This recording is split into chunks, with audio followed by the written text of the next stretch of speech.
Hello and welcome to Deprogrammed. This is a New Culture Forum show where we do our best to fight back against the forces of ideological conformity, especially among the young. I'm Harrison Pitt, senior editor at the European Conservative, and I'm delighted to be joined today, as ever, by Connor Tomlinson, the host of Tomlinson Talks at the LotusEaters.com, and our special guest this week, Carl Benjamin, otherwise known as Sargon of Akkad, who is the director of the LotusEaters.com. Now, Carl, thank you very much for coming in today. Pleasure. Starmer is fast acquiring a reputation, Keir Starmer, as the least popular prime minister, so soon after winning a general election, at least in living memory. There was a petition with over 2 million signatures condemning the Labour government for reneging on many of their promises and indeed calling for a fresh general election. In your mind, does any of this matter, or is it just a coping mechanism for the aggrieved? It definitely matters, but it is also a coping mechanism. But I think it is good that it is something that people are doing.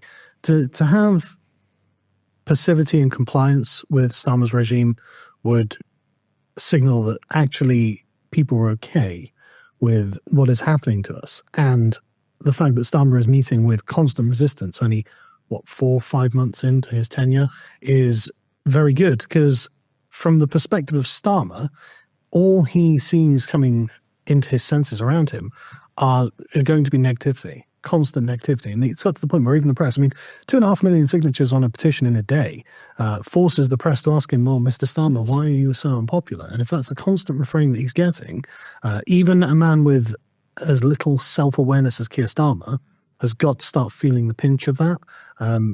So that's in itself good. But I think it's more important that what it signifies more broadly, because Starmer is essentially the last of the new men. So in the late 90s, early 2000s, the Blair era ushered in the concept of a new man. The new man was politically correct. He wore his top button open without a tie. Yes. And he was... to tell you, you are being personally attacked. That's why. He was... You have the zeal of a convert, Carl. This wasn't always the case. I know. Look what I did to the Lotus Eaters. I'm very aware, and I'm going to persecute wherever I can find the opportunity.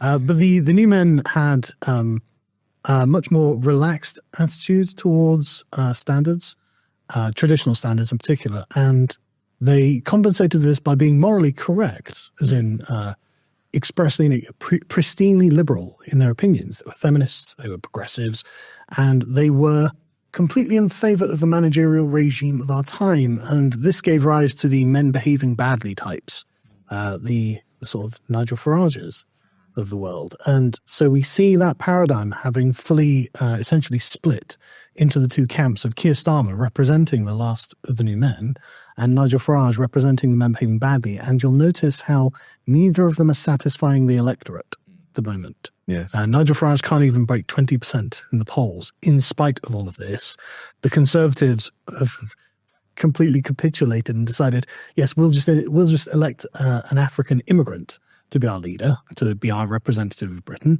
And Keir Starmer, of course, is probably the least popular prime minister of all time.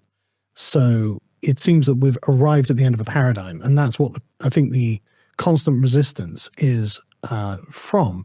There is a new paradigm to be birthed. It's just the people who represent the old paradigm, which is both Keir Starmer and Nigel Farage, essentially need to make way. I think what's important about the petition as well is in the same, let's say, mythological or narrative vein, the legitimacy of Trump was manifested despite his constant attacks by lawfare and procedure, just being sheer resilient. The petition, even if it won't lead to a general election, because that's not how our constitutional process works out, it will present the two following opportunities. The first is that it's representing the continued concern of the quiet native British public. You've spoken about Hannah Pitkin's book on representation before. The definition of representation would be making something present or heard where it is otherwise absent. And if you make this absent over the next 5 years, prospectively before a general election, or 2, if Ben Habib's predictions of an economic collapse come to fruition, or even a couple of months if the Southport trial brings down Keir Starmer's tenureship, if we are completely silent, then that just means there's no concerns to address, to therefore mobilize a political counterforce in the meantime. So it's very good. Things like these petitions, or even, I haven't been along, you have the Tommy Robinson rallies, for example. It's good to mobilize people in a law-abiding and peaceful fashion, voice their concerns, and keep up momentum. Because otherwise, if you're just quiet, it's the inverse of a Christian being in a gulag and then not saying their nightly prayers to get them through their unjust stay. If you allow it to be quashed, then you capitulate to the regime. And the other opportunity it presents, and I fear this won't be taken up, I'm not trying to bash reform. I remind everyone I'm a critical friend of them. I want them to be very strong. But now a debate will likely be heard in Parliament on this motion. The debate probably won't prompt an election, but it allows MPs to voice their grievances. We know the Conservatives are going to be insufficient and wet. They're going to say the same tidal platitudes of, we left the economy in a good state and now it's been handed over to Labour. Do you miss us yet? As the T1000 reassembles. Those front benches look incredibly white to me, that sort of thing. Yeah, the James Cleverly pale, male and stale argument, which I ratioed him into the Earth's core for. But this allows the Reform MPs, if they're all allowed to attend, I hope they are, because it'll obviously be a busy debate, to go along and make their case. And I fear, as he hasn't in his messaging as of late, Farage will not be as strong as we hope he is when he gets there. He might make points about two-tier policing. He might make points about the censorship in the aftermath of Southport, but we're hoping he makes stronger points on the privileging of criminal foreign nationals in law and in finance by this government and the last. And it seems that he constantly retreats from the kinds of issues we'd like him to speak about, and which also won Trump an election. So I think these are important for representation. I don't know if they're going to lead to anything substantive, and I hope the opportunities they create for representation to be made are taken up. Well, that would be nice, but I don't think it's going to happen. You are absolutely correct, though, that silence is tacit consent. And this is one of the most important parts of the protests, of the petitions, of the general outrage and ratioing on Twitter. No, and I really mean this. The government has to understand that there is a tidal force of discontent that is in opposition to everything they're doing, because it will affect them. I don't know what things are like in the Starmer bunker, but deep under Westminster, things must be tense in those Labour meetings. And it adds an obviousness and a starkness to our politics that is very important as well, because obviously the media prides itself on holding the government to account, making life difficult for the powerful and all that sort of thing.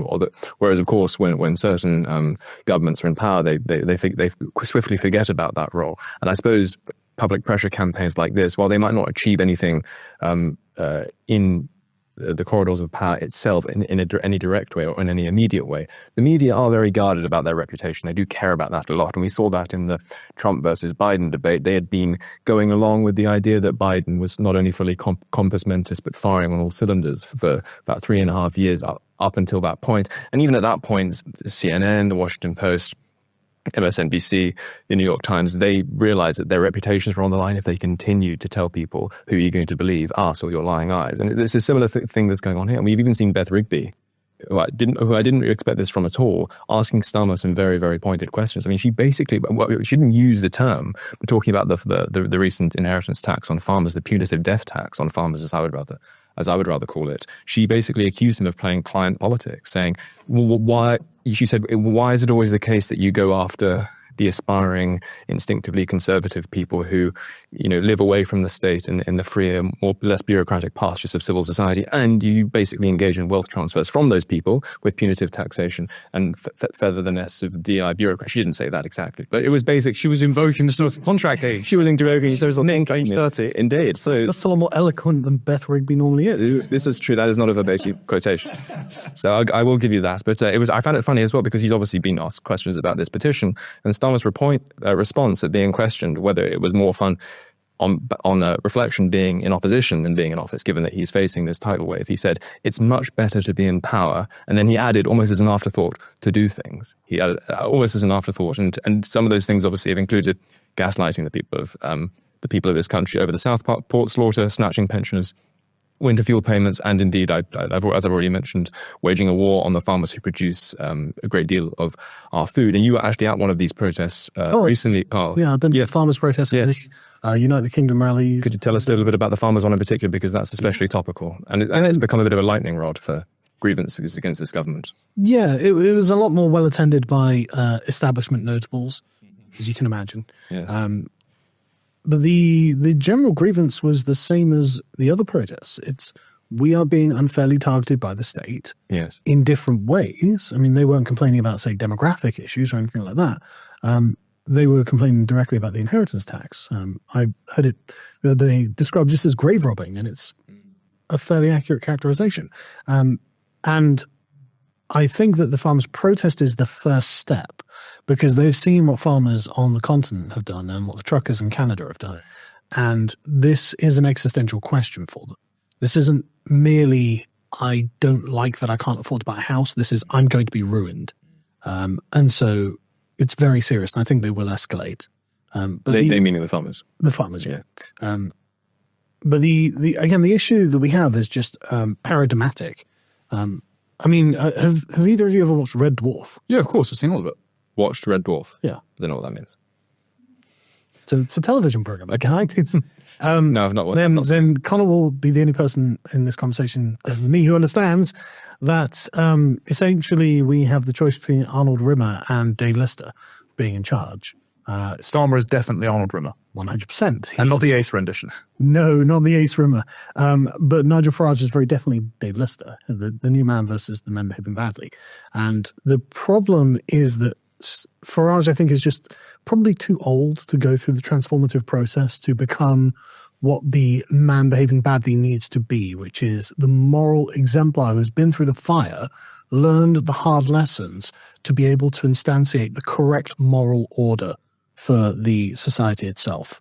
I don't think he's got the time or the inclination to do it at his time of life now. You say too old. I mean, Trump is older. I understand he's a sort of once in a century figure. Sure. I think Rupert Lowe is of comparable age to Nigel. I think Rupert might even be a tiny bit older. If I'm wrong about that, Rupert, sorry. But he is making the absolute most of his time as a parliamentarian, pressing every day with questions to various government departments and getting all the numbers. I wonder if it's less a thing of age or even constraints that he labours under, because I think he's got a lot more room to work with than he understands. I think it might just be courage/fear. I think it's more than that. So, for example, Trump comes from a different archetype of person. Trump has been setting the rules of people's conduct around him for many years. He's been a businessman. He's built businesses. He's set order in his whole life. Nigel Farage hasn't really done that. Nigel Farage has been a campaigner, a petitioner against the established order, which is what the men behaving badly as an archetype are. There's something about the fact that they exist shows that the established order brought in by the new men doesn't fully account for human life. In particular, a large number of men feel like they're locked out of being able to justly exercise power in the ruling order. And Nigel Farage is an expression of that. And in Red Dwarf, Dave Lister goes through a long transformative process to become essentially the proper man that his ancestors would have been prior to the new man paradigm. And this is a long and difficult journey, and I don't think Farage has got the time to go through it anymore. Well, Dave Lister, and he also, I don't think Farage has the disposition for it. that might be why, because Dave Lister's initial chief complaints, for again those who haven't seen or don't remember Red Dwarf, is that he can't be a layabout, slack off, sleep in his bed and eat curries all day, and he doesn't get the bird he wants. And he goes beyond that and accepts the calling. Farage's wedge issues at the moment have been smoking bans, woke Jaguar adverts, tax on pints. Which are all very men behaving badly complaints. Yeah, and I'm staring down the gun barrel of demographic obsolescence. Please help me, Nigel. Yes, but that's the thing.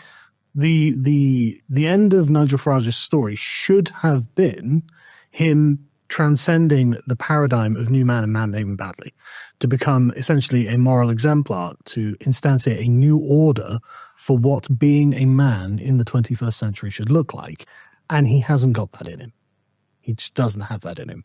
But they were. So the audience counterpoint will be, well, there are some very good MPs in reform. So even if Nigel is being reluctant to take up the mantle of king in waiting, they are doing their best effort. They're going along to the farmers' protests. And it's not just the MPs. There are so many great activists in reform. There are so many great people who are directly involved in the structure. I've met loads of them. They're all really good, really well-meaning and wholehearted people. And I'm not trying to tell them don't support reform. I'm not trying to tell them don't support Farage, because it may be unfair for us to put that burden on Farage. Look, it's difficult to be a paradigmatic transformative figure. Very few people actually are. And so to say the Nigel Farage ought to be that, when instead, from Farage's perspective, he essentially wants to restore the Britain of his youth, the sort of leading into the Blairite paradigm, to a time slightly before. It's not unreasonable that he wants that. It's not an unreasonable request. It's just not where the country and the world is at the moment. And so you can never really restore anything, but you can create something new. And Farage will never be the guy who creates that new thing. And that's not a moral judgment. That's not me telling him he's a failure. He's not a failure. He's succeeded in everything that he's done. It's just there's a new world waiting to be birthed at the moment. You are a symptom of it, and I can see the hunger in you. You know, whenever I talk to people, young men of your age, I can feel that you're just waiting for the previous paradigm to just weaken enough so you can burst through it. And that's good, that's right. And that time is rapidly approaching, especially as we see the unraveling of the new men behaving badly order of Tony Blair. You can see it's just completely unraveling. But that's why you've got to wear a bloody tie. I mean it. I knew this was coming to something. Yeah. Yeah, that's why you've got to be the man of the future rather than the man of the past. Because what you're signaling without your tie is that you're a man of the past. That's not good. Very good. Very good. Well, can I ask you a quick question? Does this reflect a change of mind on your part? Because I seem to recall you in advance of the recent general election saying that Farage was our guy and that we should put our faith in him. Yeah, well, it's not necessarily a change of mind, and I don't. That's not a gotcha question. I'm just wondering. The change of mind. I wasn't quite that enthusiastic. Enthusiastic, but it wasn't evident at the time that Farage couldn't transcend the current paradigm because he was making all the right noises. He was going in the right direction. And he was, when he was being attacked by the media, he was just like, blah, blah, blah, boring. Don't care. It's like, yes, reject everything about him. If Farage, unlike Trump, Farage doesn't realize there's a war with the entire establishment. And he's trying to be a part of the establishment and synthesize himself into it to try and fix its flaws so it maintains. But Trump wasn't like that. Trump's he's a revolutionary. He's here to overthrow this moral order. And Farage isn't. It wasn't evident before the election that Farage didn't understand that, but I think it is evident now. There was a bit of a glimmer of hope in his pre-election interview with Trevor Phillips, where he was just citing the Henry Jackson Society polling, saying that the majority of Muslims in this country, for example, don't believe that Hamas committed atrocities on October 7th. A large plurality want to instantiate Sharia law in Britain, which should be our primary concern rather than the war in the Middle East, even though that's not a good thing that's going on. And then immediately he pivots after the election to trying to incorporate piecemeal elements of that establishment, of those client groups, and appease them and bring them into his own house when he doesn't realize they're never going to be your client group. So I think you're right. He's not trying to build a parallel foundation like Trump did within an existing party. I mean, one of the things that a lot of people have complained about with the Trump administration is, he's bringing minorities in. And it's like, yes, but he's doing it in the same way the Imperial British did.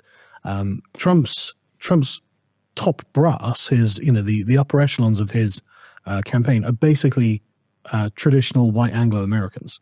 And you can feel the presence of the traditional Anglo-American in the Trump administration. And it is right that there is an incorporative element for non-white, non-Anglo elements to come in and find an appropriate place within that, much in the same way that the British Empire did, in fact. But there was a primacy of the traditional American spirit that is present in Trump, that the traditional British spirit isn't really present in Farage's reform. It's interesting. Okay, so prior to the Reformation, you had these figures who I think in the present literature they're generally referred to as Renaissance humanists, and these were people who pitted themselves against what they regarded as the indulgent logic chopping of the kind of medieval scholastic age. They were much more interested in classical antiquity. They were much more interested in forms of rhetoric and in forms of art, but they weren't completely revolutionary in wanting to overturn the entire medieval order. And the main two people who were most key to this in Europe were probably Erasmus and Thomas More. And Bertrand Russell writes that Erasmus and Thomas More belong to the spirit of a pre-revolutionary age, in the sense that they are the kind of the liminal space in between medieval scholasticism and the birth of Protestantism. And so there's a sense in which, in your analogy, they are the kind of, what was Farage called in this analogy, the men behaving bad. Yeah, man behaving bad. And then the scholastics are the new men. And then there is this, I don't like Protestantism, but nevertheless, there is this new spirit waiting to burst forth. Can Farage, even if he can't be that new spirit, does he still belong in some sense to that pre-revolutionary age? And what can he do, maybe even unwittingly, to try and make the transition easier? The best he can unwittingly do is discredit the paradigm he's a part of. And in fact, I think he's actually doing quite a good job of that at the moment, given how Zuma men are not fans of Farage. This is... And in fact, it's actually quite good, in a way, that Farage has come out and said, well, we need to appease the Muslims. Well, we need to accept demographic decline or replacement. Well, we need to accept that this is how things are and how things will be going into the future. Because, I mean, when you gentlemen hear that, how do you feel? Angry. Demoralized. Yeah. And this is not the paradigm you want to see for your children, no. Right? It's not the paradigm I want to see for my children. And so what Nigel Farage has done is said, no, I'm committed to the Blair paradigm in this way. I'm committed to the new men. I'm just a corrective force for them. And that won't do. That will not do for the future. Worth inserting here, it also goes to show that Farage is a creature, as we all are of his time, but that time in particular is infused with many of the almost politico-theological assumptions of the post-war order. And one of the oddities that I found about this is that, so obviously there's no God anymore, but there is a devil, and his name is Adolf Hitler. And that looms large in people's imaginations in the aftermath of the Holocaust. And it's perfectly understandable and right in a way that it should and that it does. However, what often happens is that you get this very crude form of political theology creeping into the way that we think about everything, where the other people who matter in this story are Churchill and Chamberlain. And so we have these sort of three paradigmatic figures who can define the post-war order. And obviously the key thing is to avoid being Hitler as much as you can, to try and be Churchill as much as you can. My favorite book, yeah. You're trying to avoid being. And also just Chamberlain on this archetype, he's not Hitler, but he becomes the paradigm of the essence of cowardice. And so, but you have this strange peculiarity that goes on, because the word that's most often associated with Chamberlain is appeasement. And yet, for whatever reason, and this is where there are lots of things that are wrong with the post-war political theology that I'm talking about, but one area where it's radically inconsistent is that it's considered very progressive to appease certain groups at home in order to avoid being Hitler. Yet that surely makes you like Chamberlain, because you're appeasing. Yet if you're appeasing foreign geopolitical powers, you're Chamberlain, and you're not sufficiently like Churchill. This is a very strange logic that goes on. If you don't appease at home, you're Hitler. If you do appease abroad, you're Chamberlain. And so Farage seems to have bought into that entirely, and that Well, so not entirely. He should actually know better, because he was called an appeaser and Chamberlain for his stance on Ukraine. Yes, that's true. So you would expect that to also be transplanted to domestic matters at home. Yes, but he hasn't made that logical jump yet. Yes, this is true. I think he isn't he's not a kind of a paleocon entirely on foreign policy matters, but he's certainly not he's certainly not a radically signed up neocon. So that's true. But you get this kind of weird mixture of things where you need to consent to your own liquidation at home and your own demographic obsolescence. Well, you don't calls it as home. Sorry, you don't want to be Hitler. You don't want to be Hitler. But if you are in any way keen to engage in kind of realist foreign policy statecraft abroad, You don't want to be Chamberlain. you don't want to be Chamberlain. That's sort of how it works. But you're right. Farage doesn't fall foul of the second one. The problem I have with this paradigm entirely is that it is just the totems of the previous order. People aren't looking forward into the future. It's generals fighting the last battle. Whatever comes next is not going to be the 20th century. It's going to be something radically different, very different challenges. I mean, people forget that after World War II, Winston Churchill wanted the Conservative Party to run on the campaign of Keep Britain White. So when people say, well, it's because we won World War II that we're here. Well, Winston Churchill did not want the future that we are living in right now. He, in fact, sounded a lot more like Enoch Powell than a Tony Blair or a Gordon Brown or David Cameron or a Boris Johnson or a Theresa May or any of the politicians we have now. So the paradigm is just different. And there weren't many trendy race communists born in Blenheim Palace in 1874. No, not that many, right. And so, I mean, Churchill now would be being called Hitler by this paradigm. Well, this is just the oddity that you can all of a sudden condemn the heroes of the paradigm on their own terms. But that goes to show that the paradigm has become incoherent and not reflective of reality. And so, honestly, I'm very tired of hearing Churchill and Hitler and Stalin. I'm tired of hearing those names. And yeah, they loom large over modern politics because we just don't know what comes next. I think that the best example of this is how the Second World War has been contorted rather than a territorial dispute about the sovereignty of Poland, or even the effort to vanquish totalitarianism, because obviously we allied with Stalin to vanquish Hitler, into the modern belief that the entire Second World War and the post-war order is about vanquishing fascism and racism. And that has been very salient this week, because have either of you seen this new drama called The Blitz? No. Yeah. I've seen the advert. It's about the one black chap that they found was an air raid warden in London in the 40s, guiding around a black child and a single white mother. And there was a scene from it where they're all in an air raid bunker, and there's an English chap in there that says that to another black chap, you need to move aside so that my wife can have the bed.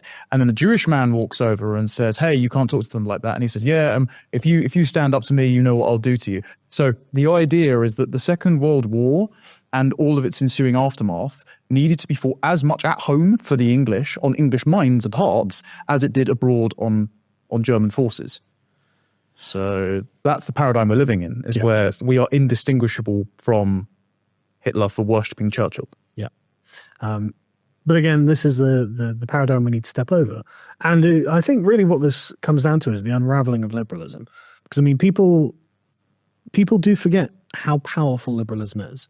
And they forget the victories of liberalism, and who defeated fascism on the battlefield and defeated communism through exhaustion.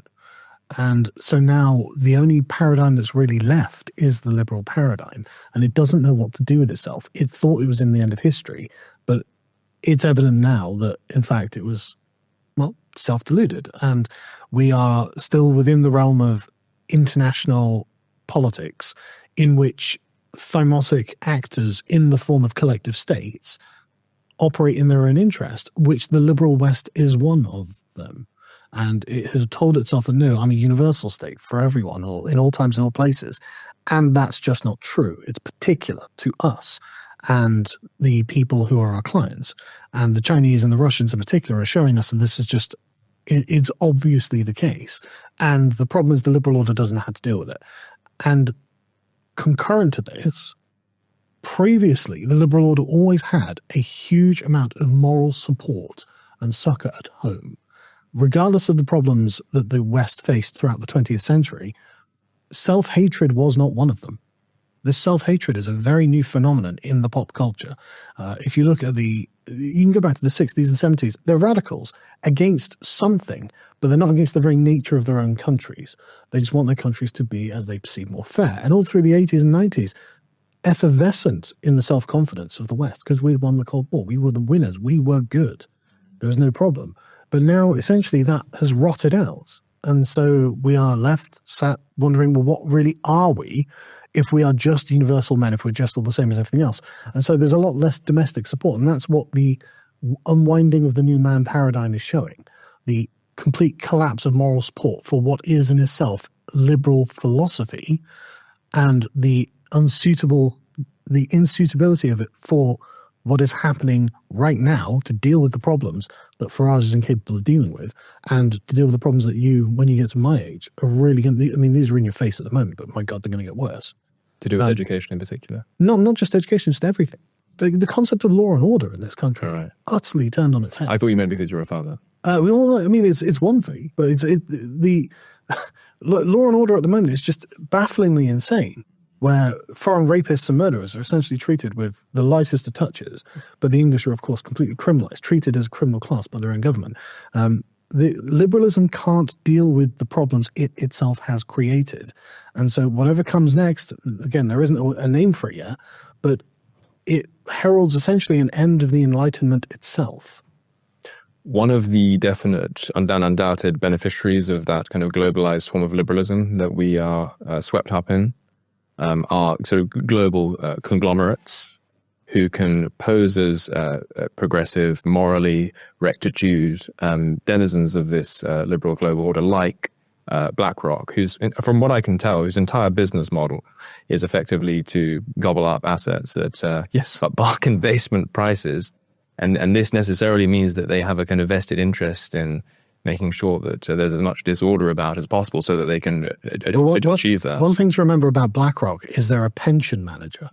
And so, well, if natives aren't producing enough children to maintain pensions, so BlackRock has a direct incentive to be a global institution. And there's no doubt as well that they're acting like, but BlackRock and other places acting like vultures, swirling around these family farms that stand. Entire business. Yes, but it was particularly around the family farms that stand to lose out through this punitive form of taxation. I mean, Jeremy Clarkson wasn't onto nothing when he said that they basically want to carpet bomb the countryside in order to house illegal immigrants and in order to ethnically cleanse the countryside. Yes. Andrew Lloyd Webber said that there are lots of people rubbing their hands together and they're not British. I can tell you that. Yes, and it's not, and it's certainly alarming to when one considers that Starmer actually met with Larry Fink, who is the CEO of BlackRock, fairly recently to discuss prosperity. How far do you see that getting? Well, I covered this on the podcast the other day. They love each other. They're very, very entwined with one another. They think each other is the hope for the future. And they both made statements exactly to say as such.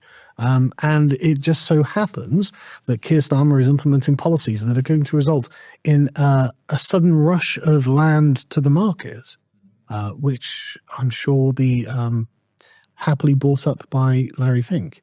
So essentially the worry is that the paradigm of the future is not some kind of, how to put this in a way that doesn't offend sensibilities, parochialism, but is instead a kind of international feudalism.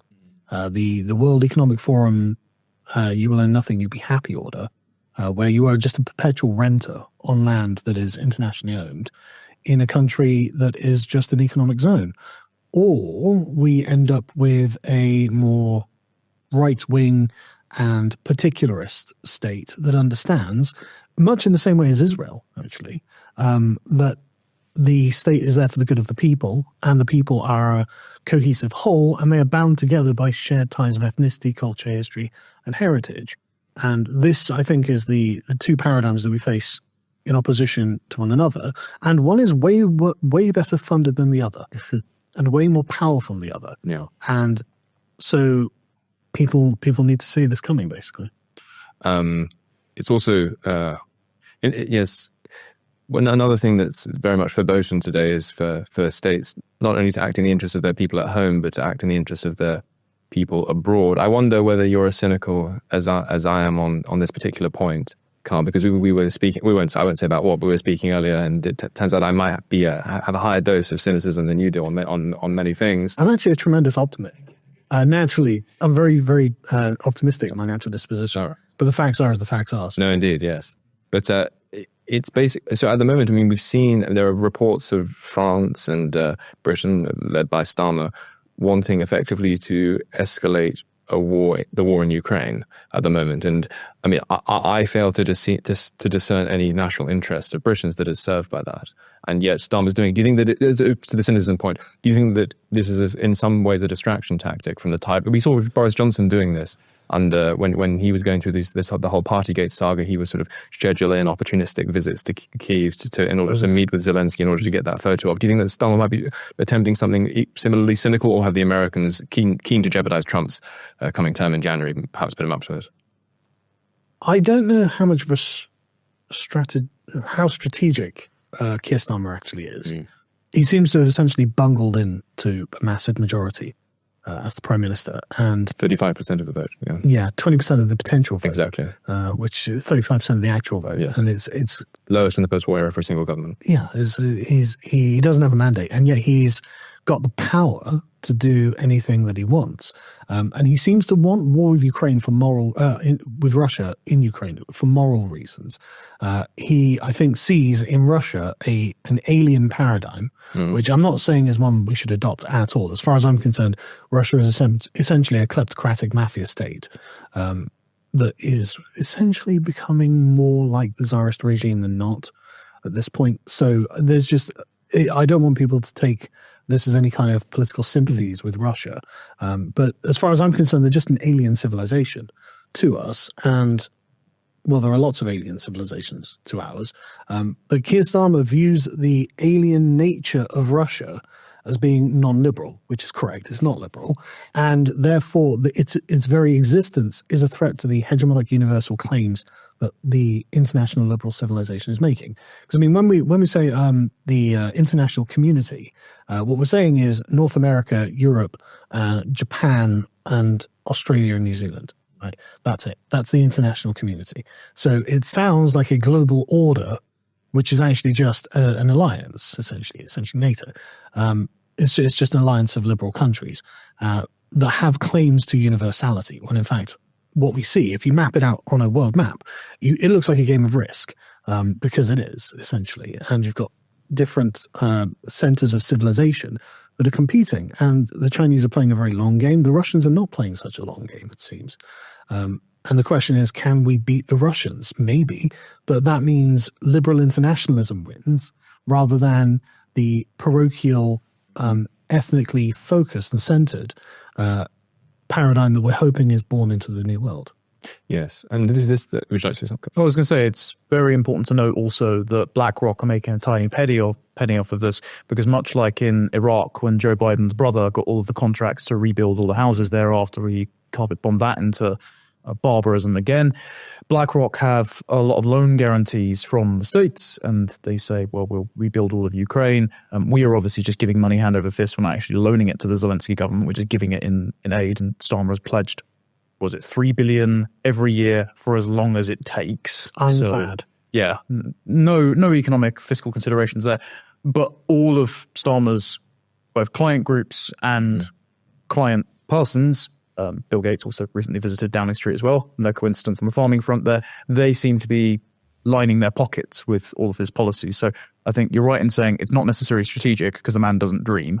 But yeah, I don't think he's creative. His clients are making money off of it, and he seems to be an ideological NPC fully vested in the international liberal order. Yeah. Yes, and there are forerunners to this in the 19th century. I mean, Gladstone had for him it was infused with a very important evangelical Christian concerns. And so when there was upheaval in the Balkans, as there was in the 1870s, the so-called Eastern Crisis, if people are interested and want to look it up on Wikipedia, Turkish power was retreating in the region, Ottoman power was retreating in the region, and the Turks were committing many atrocities in Bulgaria off the back of these sort of nationalist color revolutions, almost uprising against Ottoman rule. And whereas Disraeli's concern, given that he was much more, as you say, ethnically, nationally focused on what's Britain's national interest, and he wanted the balance of Europe, he thought that Britain's interests were best served by the balance of Europe being upheld, and therefore Disraeli, must be said, turned a bit of a blind eye to what the Turks were doing in Bulgaria. Because he wanted the Turks to remain in that zone so that Russia wouldn't take strategic advantage. Whereas Gladstone, his foreign policy being much more Christian and moralized and liberal, the kind of almost a forerunner to the sort of neoconservatism, which later came into being, wanted to act for humanitarian purposes, to use the British state for humanitarian purposes in the region, and this caused a great deal of controversy. So there's a sense in which Starmer stands in an honourable tradition if he wants to expand the power of what he views as a moral liberal philosophy. For Gladstone, as I say, it was the Christian concert of Europe. For Starmer, is the international global liberal order. Well, it's for human rights. The human rights and the liberal order and all that sort of thing. But I suppose the difference today is that Turkey did not have nuclear weapons. Russia does have nuclear weapons today. It is a monumental power. It has the most nuclear warheads of any country in the world. And when he was asked by Beth Rigby whether it was prudent and in Britain's whether it was prudent and in Britain's national interests to be escalating further, quite apart from whether you think the Russians are in the right, the Ukrainians are whatever you think about that, he gave the most glib possible answer to the question and just invoked the kind of, as you say, the kind of the human rights creed, and that was the end of it. He didn't even mention us. He didn't even mention whether our interests are served by this. Now, that's the important part, isn't it? And that's the part that reveals that Keir Starmer isn't a national politician. No. He's an international politician. And, okay, yeah, Britain might get completely carpet bombed by Russian nuclear weapons, but the international order, if we defeat Russia, will survive. And that's the important thing. So human rights in Somaliland, or whatever is the next cause that we have to fight and die for, will be preserved. That might be a long struggle. Well, Keir Starmer doubtless is up for it. But the point is that's the limit of his thinking. That's this entire moral worldview expressed there. He's prepared to sacrifice everything about this country to ensure that the order that he is inculcated into survives. And it's like, okay, well, I'm glad he's in charge. Oh.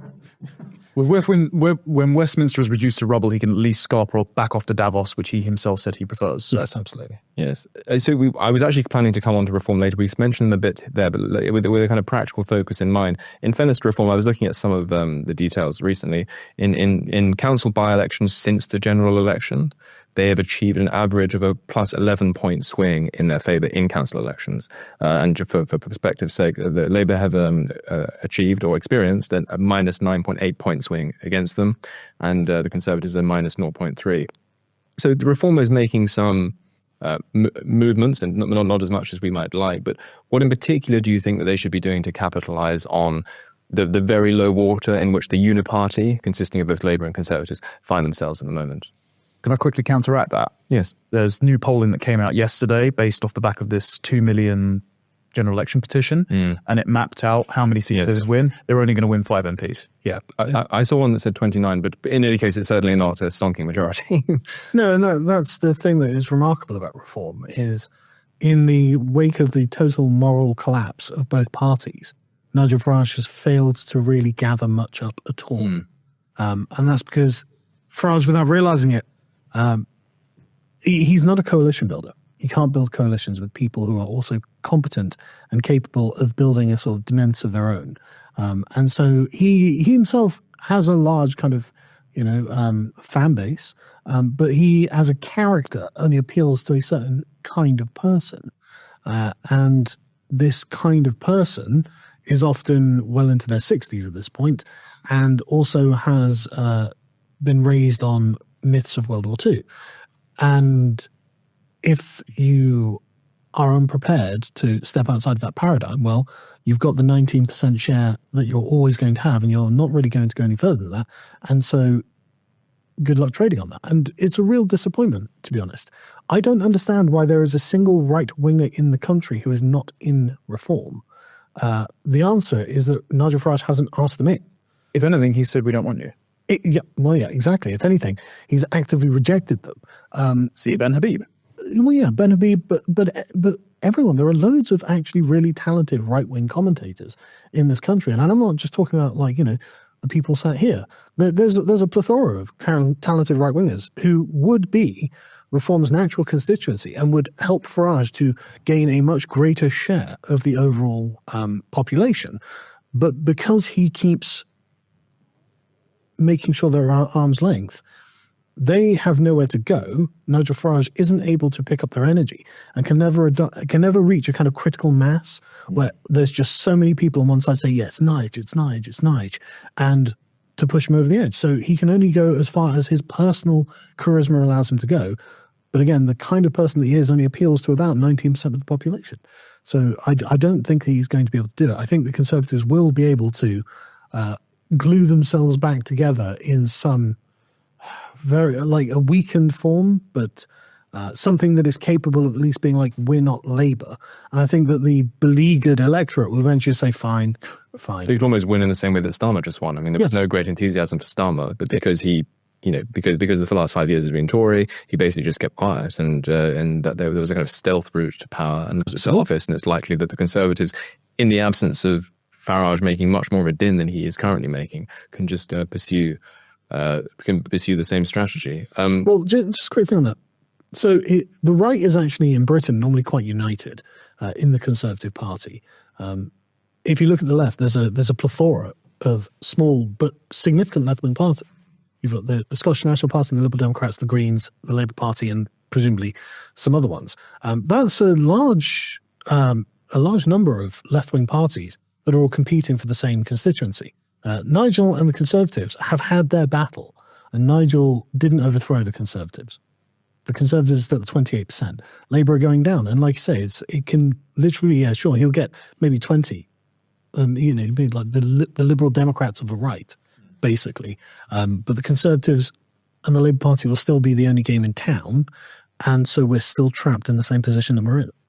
When I speak, and as I sometimes do, and I know that Connor does as well, and sometimes we do it together, to people who are working within reform and who are trying to hammer out their strategy over the next 4 to 5 years, the ones who are more sympathetic to what Farage is doing often say that, look, Farage has already locked down that 19% that you're talking about. I'm just going to set you up. I know you're going to disagree with this.